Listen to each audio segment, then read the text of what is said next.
آپ ان کافروں سے کہہ دیجئے کہ یہ اللہ نے کہا ہے کہ اے کافروں. تو سب سے پہلے یہ سمجھنا بے انتہا ضروری ہے کہ کافر اصل میں ہوتا کون ہے. بسم اللہ الرحمن الرحیم قل یا ایہا الکافرون لا اعبد ما تعبدون ولا انتم عابدون ما اعبد ولا انا عابد ما عبدتم ولا انتم عابدون ما اعبد لکم دینکم ولی دین.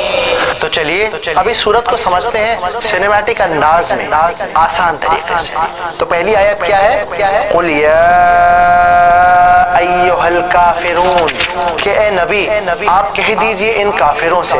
اب دیکھیے اس پوری آیت میں دو بہت امپورٹنٹ لفظ ہیں. پہلا یہ قل اور دوسرا یہ کافرون. تو یہاں سمجھنے والی بات یہ ہے کہ جو قل ہے یہ کمانڈنگ ورب ہے، یعنی کہ ایک حکم ہے. تو دیکھیے اس پوری آیت میں دو بہت امپورٹنٹ لفظ ہیں. پہلا یہ قل اور دوسرا یہ کافرون. تو یہاں سمجھنے والی بات یہ ہے کہ جو قل ہے یہ کمانڈنگ ورب ہے، یعنی کہ ایک حکم ہے. تو اگر اس آیت میں قل نہ ہوتا تو بات کچھ یوں ہوتی کہ اے کافر، لیکن قل کے لگانے سے اب یہ بات صاف ہو گئی جیسے اللہ آپ صلی اللہ علیہ وآلہ وسلم سے کہہ رہے ہوں کہ آپ تو رحمت العالمین ہیں، آپ کے نیچر میں اتنی سختی نہیں ہے، شاید آپ کے لیے بات کہنا اتنا آسان نہیں ہوگا.